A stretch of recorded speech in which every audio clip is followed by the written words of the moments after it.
Hello guys, medyo busy tayo ngayon. Ito gumawa ako ng ng shoe rack. Galing sa mga namin, yung mga tira-tirang plywood namin. Ito, mga natira namin plywood. Kasi ito yung mga plywood na natira nung pinagawa namin to. Ito, yung pinagawa namin ito.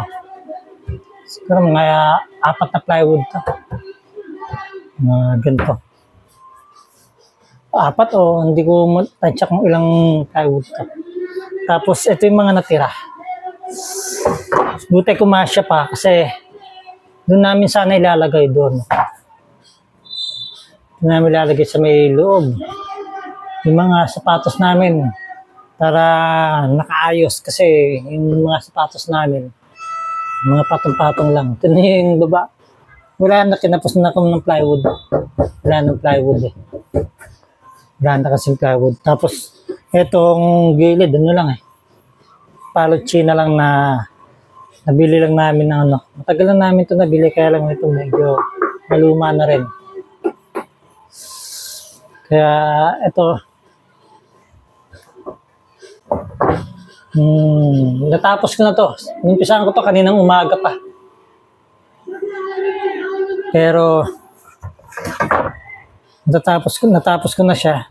Siguro na lang namin to. Kung hindi pipinturahan, baka babarnisan na lang. So kung pansamantala, ito na lang muna. Pag mayroon ng kaming pang barnis, tsaka na lang babarnisan. Sa ngayon, nilalagay ko muna siya dun.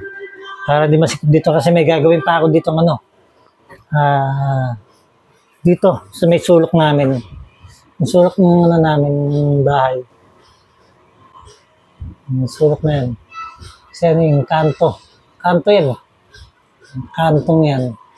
Lalagyan ko siya ng lagayan ng mga tsinelas naman. Para yung mga tsinelas namin doon na lang ilalagay sa kanto na yan. Pero sa ngayon, ito natapos ko na yung shoe rack. So ilalagay ko muna siya doon.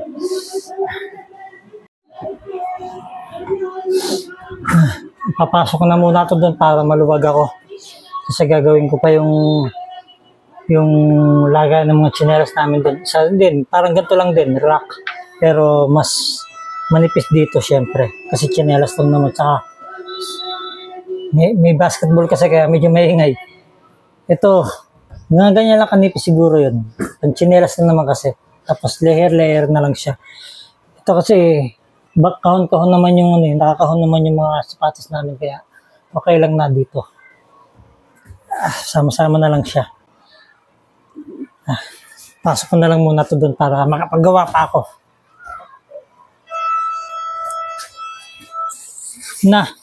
Una tulungan mo ako.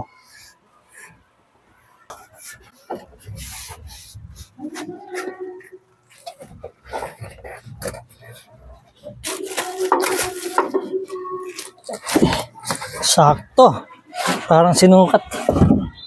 Kaya lang, kapos ng konti dito. Kasi wala ng plywood. Okay na yan. So, dito ko na lang muna nilagay. Yun. Meron lang siyang kaparasong yung awang. Kasi, hindi na talaga kaya ng plywood. Sayang, konting-konti na lang. Tingnan nyo. Konting-konti na lang. Pero okay lang, halos sakto naman. Parang sinukat nga yung plywood eh. So, tira lang yun, kaya ito lang yung kumasya. Pero mahalaga, may lalagay namin sapatos namin dito.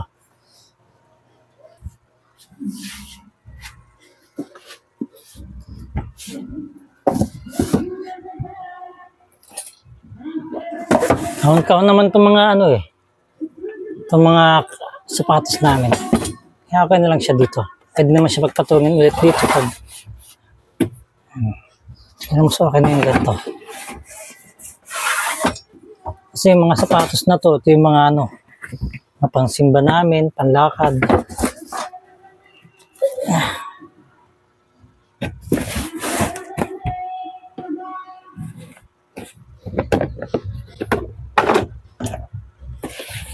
Mga sapatos ni Mrs.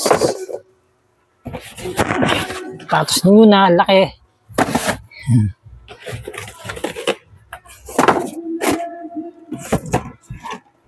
Saka ito pa oh. Ang daming sapatos oh. Ito yung mga nagagamit namin. Pang simba.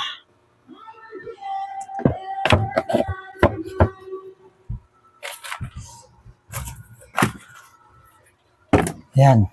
So, all goods na. Yan pa kami patungan dito. Kung sakaling may ilalagay dito si Mrs. Ay. Ngayon, tapos ko na rin yung aming lagyan ng tsinelas. Yan. Yan. Butas siya dito. Wala na kami pang wall. Wala na akong panlagay dito. Para may sarado dito. Pero okay lang yan kasi sa pader ko naman didikit kaya hindi na yan masyadong kailangan ng likod pa. So, papatabayin ko na lang siya. Kailangan ko lang lagyan dito ng brace. Ayan. Lagyan ko na lang siya ng brace dito para siya. Ang ganun siya. Para lagaan ng tsinelas. Mamaya, nalagyan natin ito mamaya. Pero sa ngayon, lagyan ko muna siya ng brace dito. Ante mga scrap lang na kahoy, mga putol-putol. Lalagyan ko na lang sa gitna at saka dito. Nilagyan ko na siya dito sa ibabaw. Para pampatibay lang. Sa gitna. So, hindi na kailangan buuin pa yung likod. So, maglalagari muna ako.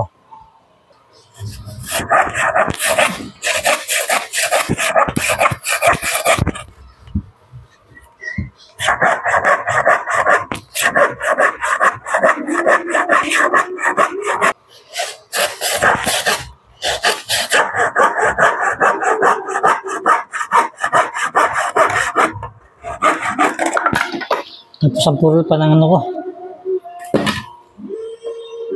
Saan ko? Last one.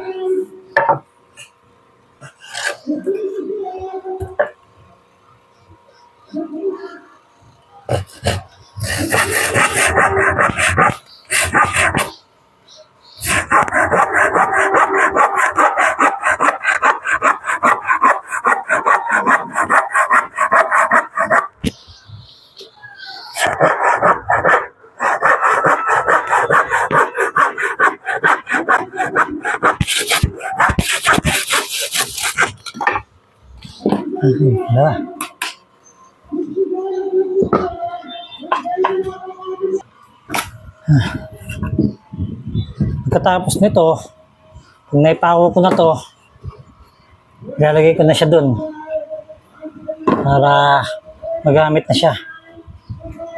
Ito na lang naman lalagay ko eh. So, pasintabi doon sa mga kalpintero dyan.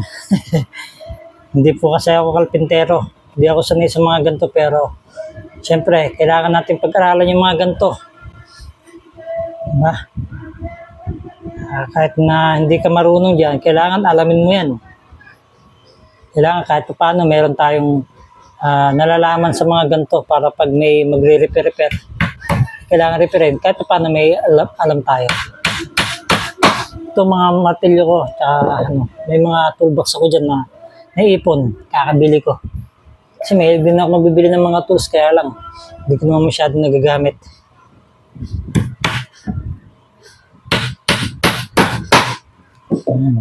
Binabawan ko pa yung kasi medyo maliit yung aking pako eh. Binabawan ko pa ng konti. So, plano namin dito, sa pagkakaalam ko, gusto ni Mrs. dito, varnish lang. Pero pwede rin ito pwede rin ito na pintura. Binabaon ko pa yung pako kasi medyo maliit yung pako ko eh. Wala na akong wala na akong unong medya, puro uno lang to.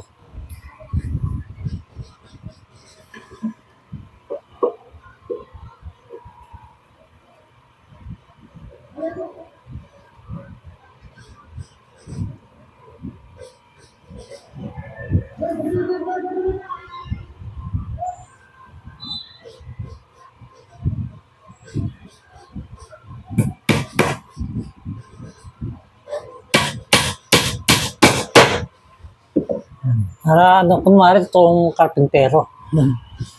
Pero at least di ba nakabuta ng ano, sa mga scrap na ano natin. Sa mga scrap na kahoy. Matira-tira lang to.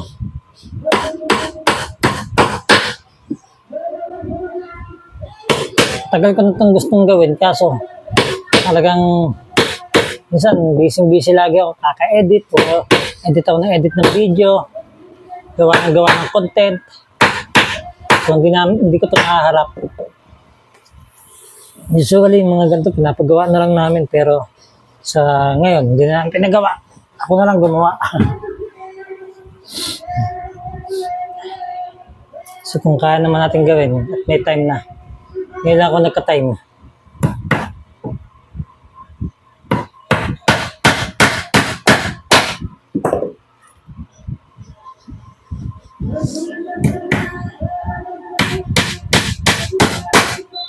Yun. Last one.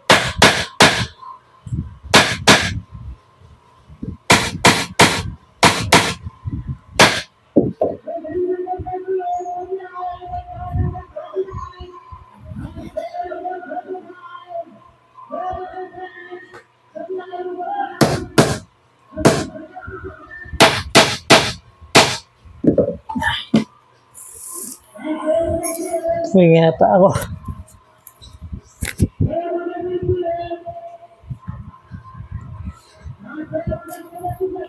Ito na lang, last one.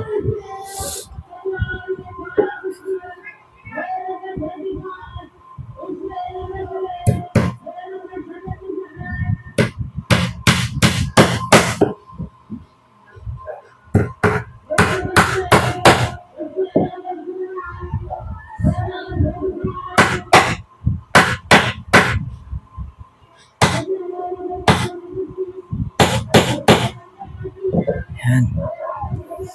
Tapos lalagyan ko yung ibabaw.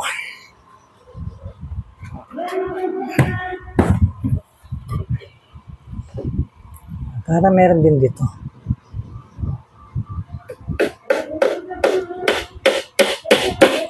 Na matibay siya.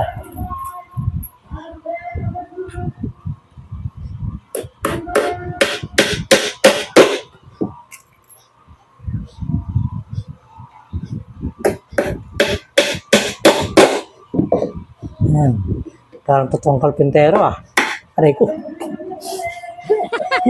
Nabate.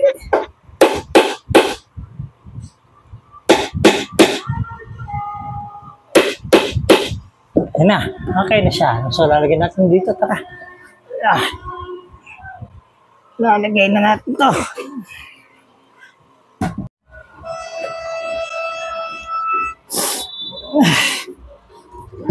Na. Yes. Na siya. Yan. So, ito na siya. Hindi lang kasi pantay talaga yung ano dito eh.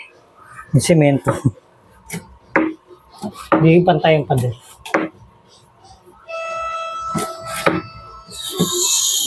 Tapako ko siya dito. Yan. So, di ba? Yun na nakalagay amin. Chinelas. Sulok. So, papako ko na lang siya dito. Sa pader.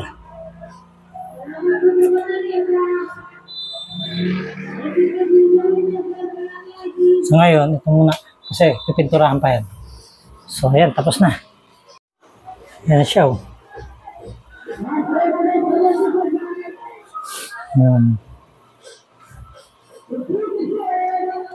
Sulok yan kasi para sa harapan ng hagdan. Para pagbababa, kukunin na lang yung kukunin na lang yung chinelas. Tapos ito naman yung shurak. Yan. May shurak. Yan. Para at least maayos yung aming sapatos. At ngayon, dahil tapos na, magliligpit na tayo.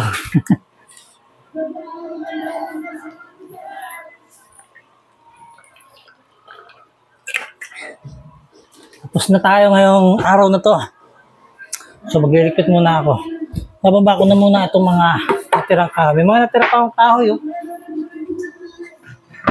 Ito, magagamit ko pa ito doon sa baba.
So ayan, okay na tayo.